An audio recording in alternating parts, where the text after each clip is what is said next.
Hər vaxtınız xeyir olsun, əziz müəllimlərim. Sizinlə Artenin təşkil etdiyi sertifikasiya sınağı imtahanından bir sualın daha izahını paylaşacağım. Gəlin sualımıza baxaq. Bir şagird qrup işində lider rolunu oynayır, lakin digər üzvlərlə münasibəti zəifdir və qrup işinə mənfi təsir göstərir. Müəllim problemi necə həll etsə daha effektivdir? Baxaq.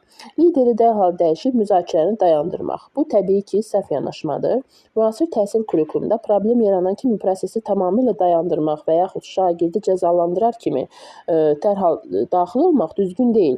Bu həm şagirdin motivasiyasını aşağı salır, həm də qrupla işin əsas məqsədi olan problemi həll etmə bacarığının qarşısını alır. Demək, bir səhvdir. 2-yə baxaq. Mübahisənin həll yolunu şagirdlərə birbaşa diktə etmək. Bu da səhvdir, əziz müəllimlər. Müəllim hazır həll yollarını şagirdlərə diktə etməməlidir.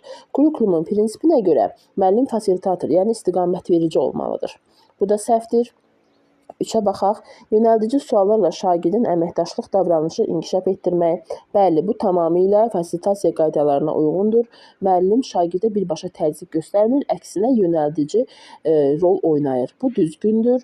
4-cü, qrup işini müşahidə edib ehtiyac olduqca əlavə dəstək vermək. Bu da doğrudur. Müəllim qrup işindəki əsas rolu formativ qiymətləndirmə aparmaq və prosesi kənardan müşahidə etməkdir. Müəllim dərhal müdaxilə etmir, uşaqları izləyir və yalnız real ehtiyac yarandıqda onlara kömək əlini uzadır. 4 də doğrudur. Demək, doğru cavabımız 3-lə 4. C variantı yazanlar tamamilə doğru yazıblar. Kanalımıza abunə olmağı və videomuzu bəyənməyi unutmayın. Sağ olun, salamat qalın.